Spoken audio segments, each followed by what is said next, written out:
ప్రజాపంత party రాష్ట్ర నాయకులు, దేశ విప్లవోద్యమ నాయకులు కామ్రేడ్ డివి కృష్ణారెడ్డి గారి స్మారక స్తూపాన్ని నిర్మించి 26వ తేదీ నాడు ఆవిష్కరణ సభని నిర్వహించడం జరుగుతుంది నిజామాబాద్ జిల్లా కేంద్రంలో.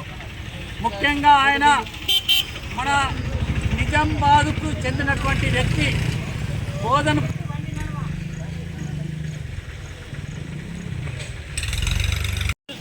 ప్రజాపంత పార్టీ రాష్ట్ర నాయకులు, దేశ విప్లవోద్యమ నాయకులు కామ్రేడ్ డివి కృష్ణారెడ్డి గారి స్మారక స్తూపాన్ని నిర్మించి 26వ తేదీ నాడు ఆవిష్కరణ సభని నిర్వహించడం జరుగుతుంది నిజామాబాద్ జిల్లా కేంద్రంలో.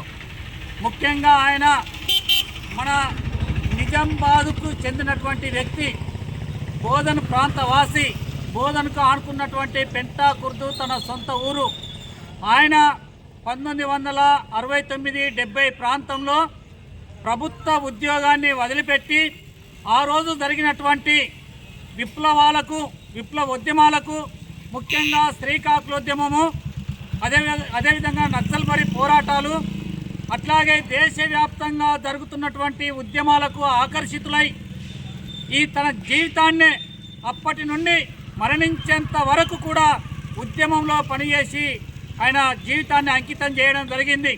ముఖ్యంగా పనిచేస్తున్న కాలంలో ఎమర్జెన్సీలో ఇందిరాగాంధీ దేశంలో ఎమర్జెన్సీని విధించినప్పుడు 1 సంవత్సరం పాటు అజ్ఞాత జీవితాన్ని గడపడం జరిగింది. అది మొదలుకొని మరణించేంత వరకు ఈ పార్టీకే అంకితమై పనిచేసినటువంటి వ్యక్తి.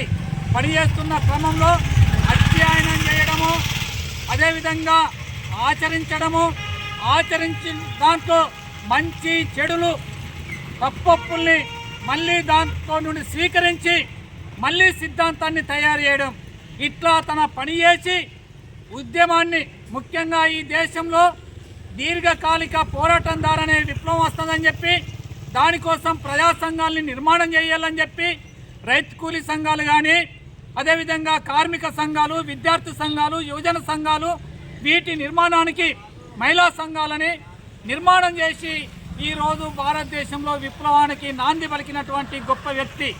ఆయనని స్మరిస్తూ ఈ సభ జరుగుతుంది. జాతీయ నాయకులు ప్రదీప్ ఠాకూర్ గారు వస్తున్నారు, రాష్ట్ర కార్యదర్శి అదేవిధంగా పోటు రంగారావు గారు వస్తున్నారు. అందుకని మనం అధిక సంఖ్యలో పాల్గొని ఆ సభని విజయవంతం చేయాలని చెప్పి అందరికీ అప్పీల్ చేస్తున్నాం.